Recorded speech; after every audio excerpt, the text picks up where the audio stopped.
วัสดีทุกคนยินดีต้อนรับทุกคนเข้าสู่ช่องของกิ๊กสาวในร่างสารเด้อวันนี้กิ๊กจะพาทุกคนไปนอกทางทุกคนเพราะว่ากิ๊กจะไปซื้อมีกับซื้อไข่มาสต็อกไว้เพราะว่าฝนตกนะละกะฝนตกไรแม่ไปขายยางมาแล้วอีแม่เอาเงินให้ซื้อของมาไว้ในเฮือนนั่นก็คือมีกับไข่เพราะว่าแม่กับพ่อบ่ค่อยได้ยุ่งเฮือนนะทุกคนเพราะว่าเขาจะมีงานตลอดนี่ก็เลยสิไปซื้อมีกับไข่มาตุนไว้ไปแป้งกินอยู่เหือนเนาะไปซื้อไข่นึ่งแตะกับนี่แกะนึ่งหรือว่าเครื่องแกะนี่แหละเอาทุกคนมันตูดลงเองชึบแต่ว่าตอนนี้ค่ะนะบรรยากาศเห็นนะฝนหากับตกเสาทุกคนฝนหากับตกเสาแล้วก็คือน้ำพุ่งเต็มเหือนเลยเพราะว่าวันนี้มันยังเฮ็ดบ่ทันแล้วค่ะนะทุกคนแต่มันแล้วมันสิเป็นเอานี่ตัวอันนี้มันยังบ่ทันแล้วเดี๋ยวกิ๊กพาทุกคนไปเบิ่งซื้อเครื่องยูฮาได้อู้กันว่าอู้ได้ขายดีบ่ได้ทุกคนค่ะกองเลื่อนลงเองให้ได้แบบมันกินสิบเรือนวะซื้อไม่ให้ได้กินสิพาทุกคนไปในคลิปเอาสิบเรียวไปได้กินสิพาทุกคนไปซื้อนี่กับใครอยู่ฮาในอู่กันนี่ทุกคนน้ำโฮงเต็มเงินเลยนี่ฝนหากระตกเศร้านะคะนี่ให้เบิ้งบรรยากาศก่อนออกไปนี่ทุกคนฟ้าหลังฝนนะนกมันกระสิบินออมอยู่เกาะนี่กล้องมันสั้นเนาะทุกคนรู้สึกบ่นี่อันนี้เลยก็คือทางด้านธรรมศาสตร์บ้านเฮาฝนหากระตกเสานี่เบิ่งจากขี้ดินไปเดี๋ยวกิ๊กจะพาทุกคนออกไปนอกกันเดี๋ยวกิ๊กแปลงบ่ให้กล้องสั้นก่อนมาสั้นแหงโพดมาเมื่อเฮาสตาร์ทรถรถนี่ก็ได้สตาร์ทรถแล้วเราก็ออกไปนอกกันว้ายจนพายมาเฮือนไว้ไปกิสพาทุกคนออกไปซื้อเครื่องยีนอกมีเงินตังว่า150,000คุณนะ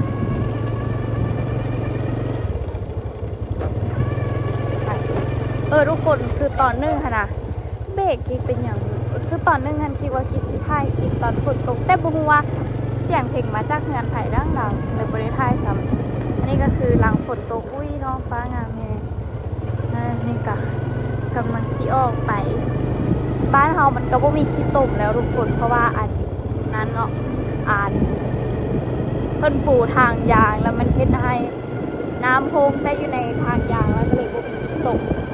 ทางไปมาสะดวกสบายและนี่ก็คือกำลังสิออกไปเนาะทุกคน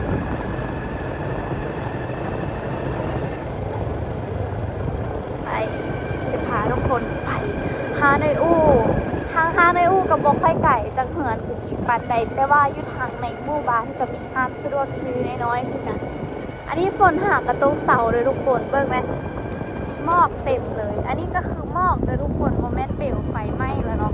ไฟไหม้ทั้งเสาตั้งแต่มือไหนวะมือก้อนสงกรานต์เนาะทุกคนหลังสงกรานต์แล้วไฟกระเสาเนาะเพราะว่ามันคือฝนตกลงมาใส่แล้วมันกระเสาแล้วก็คือบรรยากาศหลังที่เราก็จะจุดให้อย่างแล้วนะบรรยากาศมันเย็นนอนกลางคืนราตรีแท้ดีว่าตอนนี้ก็คือเย็นจนหนาวเลยตอนนี้ทุกคนนี่ตอนนี้กำลังออกมาทางนอกทางไม่ค่อยมีรถสวนกันเลยทุกคนเป็นน้ำฝนทางกระตุกเสาบรรยากาศเป็นตะนอนอันนี้มันทางด้านแคมป์ป่านะนี่แต่ว่าให้กุ๊กกิ๊กมากสุดใจและแม่กุ๊กกิ๊กมากด้านนี้ทุกคนเพราะว่ามันเห็นวิวตะวันตกเห็นวิวตะวันออกนะทุกคนกิ๊กสิขับรถกุ๊กกิ๊กปะมือเดียวเลยได้นี่ขับรถนะแม่กิ๊กเสียทางแล้วแต่กับอีกอย่างหนึ่งก็คือมันว่ามีรถหลายทุกคนกิ๊กก็สิออกไปหาออโต้เพราะว่าเห็นไอ้อู้นะเขาถ่ายคลิปออโต้ลงกันออโต้ทางเอียงกับมีเดี๋ยวเราไปถามออโต้กันว่ามีไข่บอมีบอมีนู่นมีนี่บอสิเนาะไปเดี๋ยวกิ๊กพาทุกคนออกไปซื้อกันตอนนี้ก็ใกล้ซีฮอนแล้วทุกคนฮอดทางโค้งบนนี้ละแล้วก็แปลว่าถึงหมู่บ้านทางแบ้งแล้วเนาะทุกคนทางแต่ว่าอันนี้ค่าไล่นี่อันนี้จะหัวบ้านเลยก็ว่าได้ทำมาฮอดนี่ค่ะไปเห็นหมู่บ้านแล้วทุกคนเขาออกมาจากป่าเขาก็เจอหมู่บ้านอยู่นี่แหละใช่บ้านไปเดี๋ยวเขาไปกันต่อ เอาโค้งนี่มีรถบ่มีรถมาไปโค้งนั่นนี่โค้งนั่นนี่กาซีเห็นเป็นทางบ้านในอู่นะทุกคนนี่แล้วก็ใช้เวลาอยู่3 นาที3 นาทีนี่คือถ่ายคลิปมานำถ้าบ่ถ่ายคลิปนี่ก็สิประมาณ1 นาทีอันนี้ก็คือสิเป็นทางมาเฮ็ดเด้อฮะเอาเบิดละก็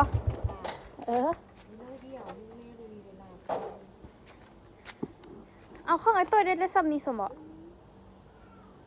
เอาคือว่าได้หลายกว่านี้บ่แม่นว่ะ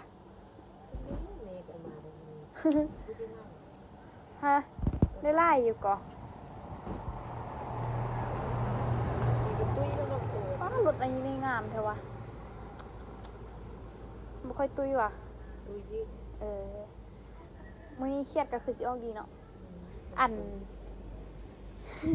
ไปแล้วงัวไล่เป็นฟุ้งเป็นตะยานขนาดน่ะบักคูก้าบักตัวแม่มันไปไล่ตัวงัวว่าอันไอ้ตัวห้องใส่มาหุ้ยงัวเด้อคิดว่าไอ้ตัวกับไอ้ตาลตีกันกับไอ้ตาอันตีกันเนี่ยตัวเครียดสุดหรอกมันก็โคมหัวหาวไอ้แม่ไอ้ตุ๊กเป็นตะยานก็เนาะงัวไล่นะออโต้เด้โต้มันนอนวะบัดสิมาถามซื้อเครื่องนำเสนอมีก็สิมาสัมภาษณ์เพิ่นอันใดก็มีนอนซ้ำแม่ป้าไข่แตะเท่าเด้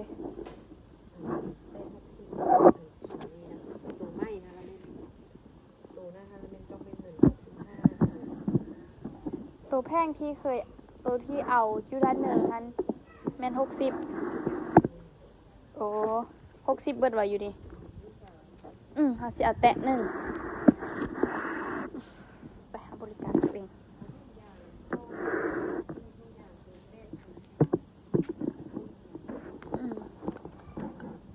มีใครเอาอยู่กันไปตัวเด้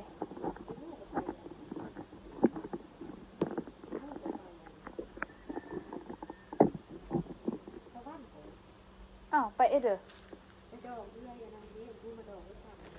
ไอ้ทิพย์วะเอาไอ้ตุ้ยดิไอ้ตุ้ยเอ็ดเบียกว่าไปกับพ่อลูกวะไปกันแม่อันเราไปมื้อเด็ดปะไปมื้อก็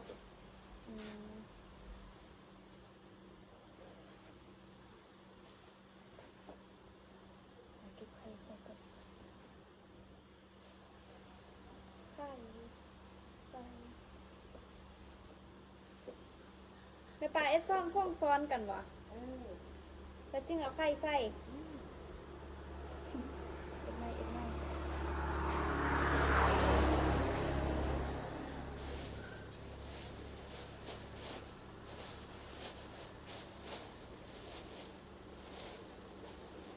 โต้แมวไปอยู่เด้อโต้นะตอนที่ว่าฉันมัวว่ามีมันให้ส่งมาที่ให้ส่งมาที่แล้วมันก็มีจะก็มาโน่นก่อนไอ้ขันโน่นก่อน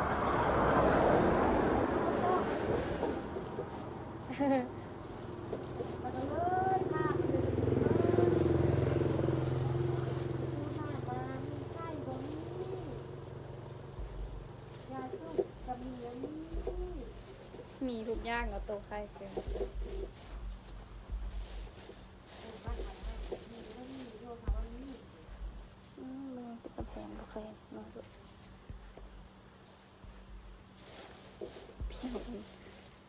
ปลาแต้นึงมันมีจักหน่วย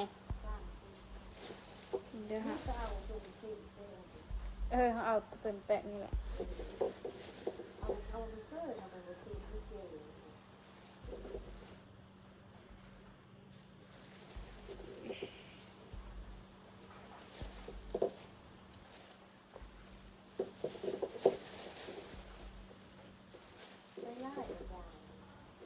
อีแม่ว่า200 โล จากได้เงิน4 ล้านไปนะได้ป้ากระจกเราอ่ะ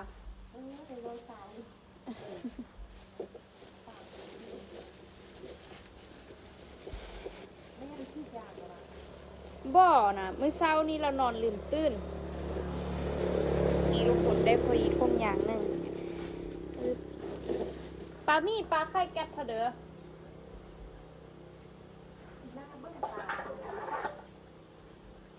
สิเอาแก๊สอันนี้วางไข่อยู่ตรงนี้ว้าแตะนี่น่าเยอะเถอะวะเอาไว้มาปลาสูงอีกแล้วเด้อแม่นบอกเขาจะวางไข่เลยยากแล้วนะคะมือไม่ไปเอาไปเบิ้งแก๊สนี่ต้มนี่นะเท่าเดิมโอเคไปแม่นวะ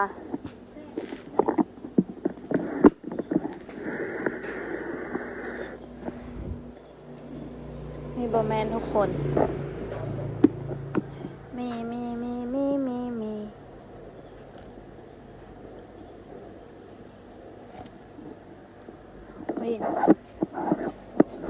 อันนี้มันยังกวาดเงินถอนก่อนออกจากหารถ้าออกจากหารแล้วจะบ่รับผิดชอบทุกกรณีแม่นความฮะยูเซอร์เขาบ่ทันเห็นปานนี้ก่อนอยู่ปลายอันนี้นี่วะ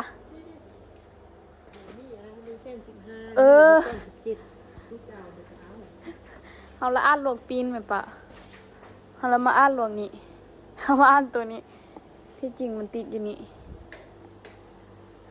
นี่17อันนี้15เอาหมูสับนี่กับนี่ปนกันก็ได้วะปะฮะ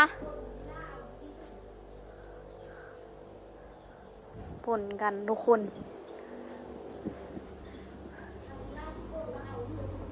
อยู่ไอ้นี่วะ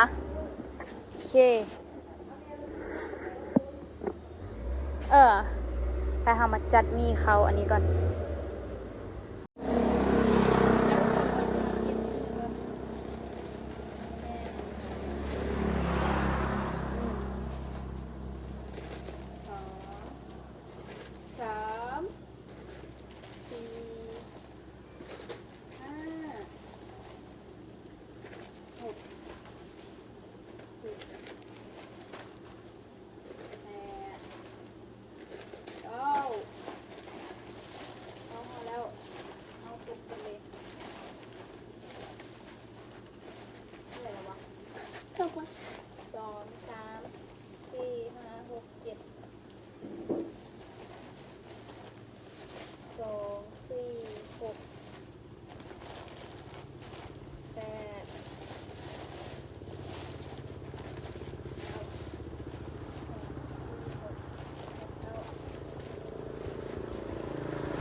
กวนนี้ได้เต็มถุงเลย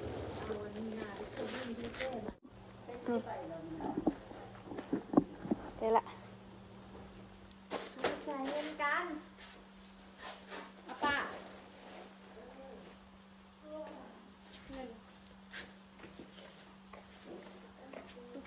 มาบ่พออีกแล้วนี่เราต้องเซ็นอีกแล้วนี่ซื้อเลยซื้อมันมั่วนี่150,000นึง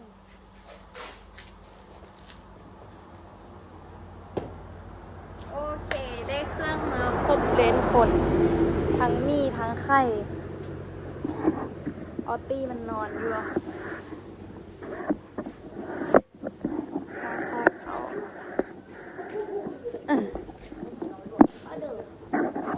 ป้าน้ำมันมูดตุกสีฟ้านี่ค่ะเด้อ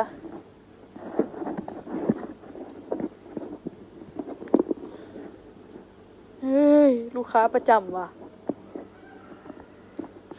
เป็นอย่างก็คือซื้อไปหลายซื้อมาไว้กินอยู่เหมือนอยู่มันก็ขี่ไปเลยบ่นี่35นี่35บ่ไปเอาเปลี่ยนตุกไหม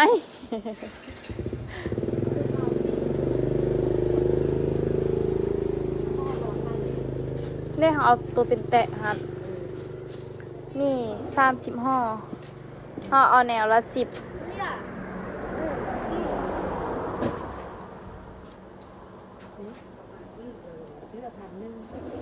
กินขนม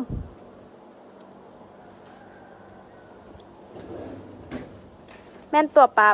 บอกเอาแนวละ15บวกกันก็เป็น30เนาะเอาแนวละ10ใส่กันพอดีเป็น30 ห่อ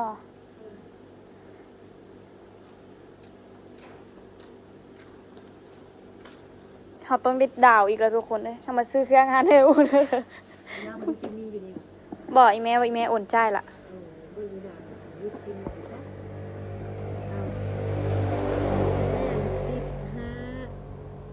บวกให้ไข่60,000เดี๋ยวให้บอกกี่วันแล้วเลยติดนี้ไว้อีกแล้วนี่มี150,000เดี๋ยวเราไปเอาเครื่องอีกก่อนอยู่เหมือนขาดไล่ย่างอยู่กับทุกคนเอาไปให้เบิดเลยซะอุ้ยกล้องเขาปิดเราไว้ในนึงแล้วเขากะไม่นี่อันนี้กระเบิดอยู่เหมือนนะเห็นแม่สร้างน้ำมันห้อยกับออโต้มันต้องเอาน้ำมันห้อยไปให้อีแม่น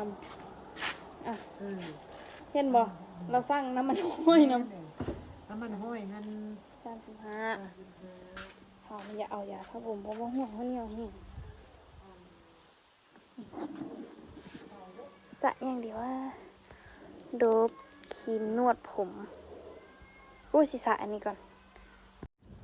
ไปเอายาสระ5 อันจ่าย150,000ยาซากี่วัน5กับบวกให้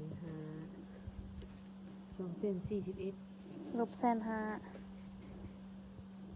กับลบให้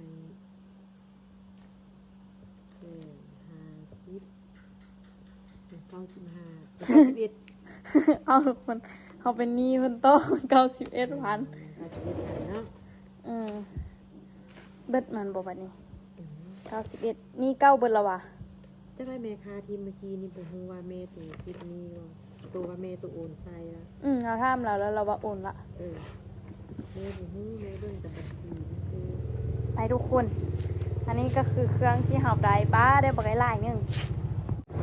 นี่ทุกคนที่กลับมาฮอบ2แล้วถ่ายคลิปอยู่เฮือนเพลงเข้าจนเบิดเขาจะกินเบียร์91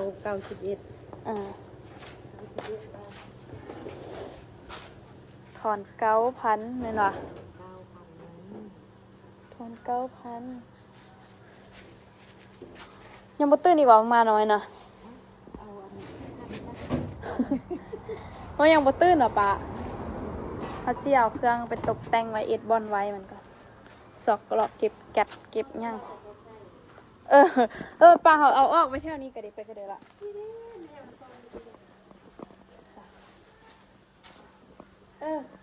เขาลืมมิกก้อนนี่หัวกระเทียมหัวผักบัวกระเบิด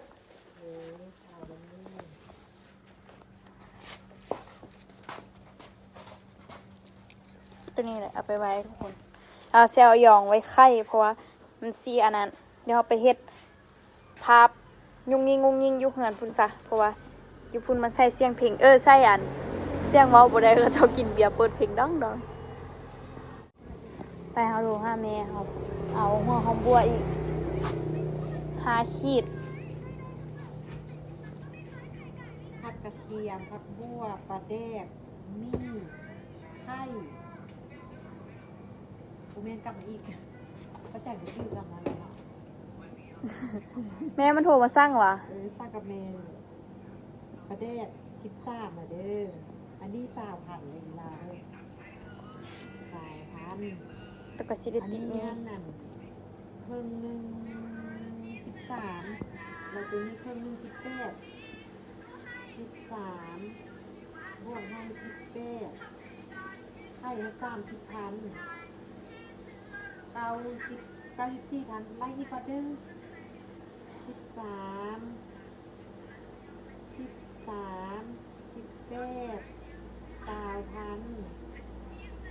18,000 30 94เมนละ โอ้ยอีเดียมีเงินถอนเว้ยเอาเงินมาตั้งเขาเดือดฮอบยังบ่พออีกอยู่คน ไปเอาหัวหอมบัวมาเนี่ยทุกคนวันนี้นะมาจัดคล้ายเสร็จแตะก่อน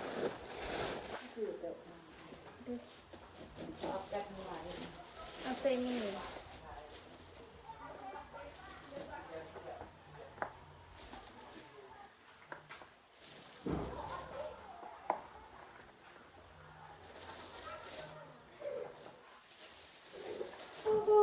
ถ้าไปงวันนี้ถ้าไปไซนี้ทุกคนแต่ว่าเป็นนี้อีก3,000 นี่ละ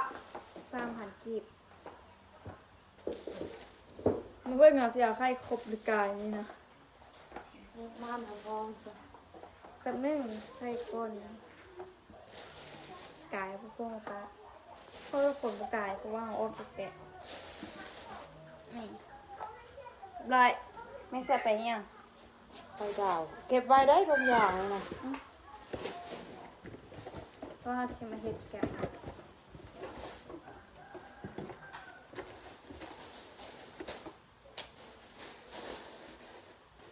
เก็บไว้ทุกอย่าง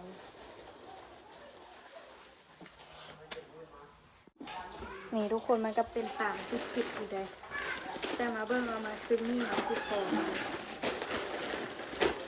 30ห่อคุณตัวนี้นะ แกะมือข้างนอก อยู่ได้แบบยาวๆแล้วทุกคนเขานะ โอ้ยยาวจังเลยมือเลยจะอ้อม อยากกินจับเอาแบบนี้นะ แล้วตัวเรียนแม่มือมึงจะหอม หัวไข่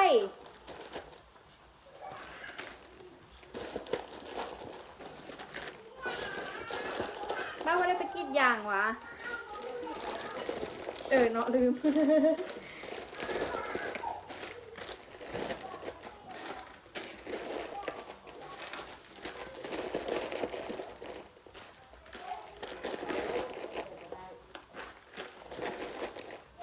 ถ้าอย่างได้จากรอยมันจะ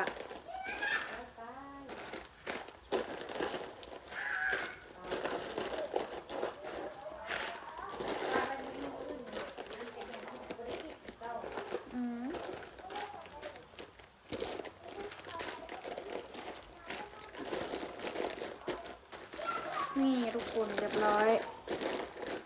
เอาเก็บไว้ยาวๆ ไปทุกคนเดี๋ยวนี่กิ๊กสิไปก่อนทุกคนงบในมื้อนี้ก็สิเบิดประมาณ200,000ปลายเนาะทุกคนเบิด200,000ปลายพุ่นนะไปเดี๋ยวคลิปนี้กิ๊กขอตัวลาไปก่อนเด้อทุกคนก็ได้มีกับไข่แล้วก็เครื่องปรุงมาเล็กๆน้อยๆเดี๋ยวคลิปนี้กิ๊กไปก่อนเจอกันคลิปหน้าเด้อทุกคนบ๊ายบาย สร้างเส้น